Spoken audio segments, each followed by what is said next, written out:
Okay, let's have a quick conversation about child benefit and confirming whether your child's in education or not. So for those who don't know, the CMS do not know that your child's in education. They simply rely upon child benefit records.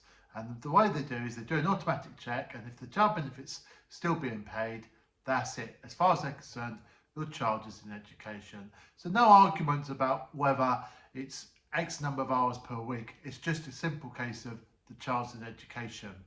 Now, I spoke to a CMS caseworker the other week, and I just wanted to check something. And one of the things I wanted to check was whether when you go online to the portal and you report a change of status because the child is no longer in education, whether that was now an automated process, because it was my understanding that it is now automated. And lo and behold, she confirmed it. So the caseworker confirmed that if you go onto the portal and ask for a change, if the child is in education, i.e. child benefits being paid, the system automatically rejects it. Okay, and this has become apparent because lots of people have said before that they've reported child benefit and they've not, the child's no longer in education, and the very next day it's been rejected, which got me thinking it's automatic. Now that's also got me thinking again, because one of the common questions that people ask is, how do I know if my child's in education or not? Well, bear in mind that obviously to get child benefit, legally your child's supposed to be in education, and if they're not, the receiving parent is supposed to cancel the child benefit. If you therefore go onto the portal and do a change of service, child no longer in education, it will conduct that child benefit check for you, and then you'll get an answer. Now, obviously, this will not deal with fraud. So if the receiving parent is claiming child benefit and they shouldn't be, this will not solve that problem. But for many of you, where CMS haven't been updated on the child benefit status and the child's out working, and therefore the child benefit has very recently been cancelled, there could be some benefit to you going onto the CMS portal and telling the CMS that the child's not in education, because then, in the same way that the system will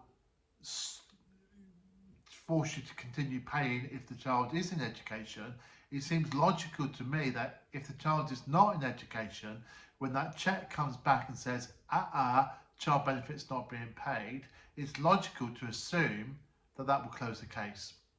So therefore, there is a possible solution here where you don't have to spend an hour, 2 hours on the telephone. If you go onto the portal and report the change, it might just happen. And then there's no question about waiting to the 31st of August, because there are circumstances where child benefit could finish earlier. Okay, it will just do it now. It will do it today. So why not give that a go?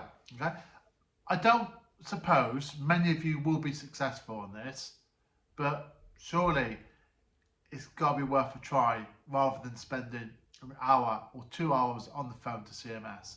So log on to the portal today and report that the child's not in education. Okay, and then what should happen is it will do the child benefit check, and that will then result in either the case being closed or not closed.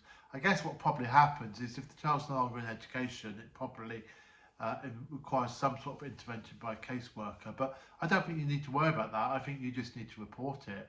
Okay, particularly this may be particularly relevant on the 1st of September when the automatic child benefit cut-off occurs on the 31st of August, and therefore the new records on the 1st of September should already show that the child benefit's not being paid.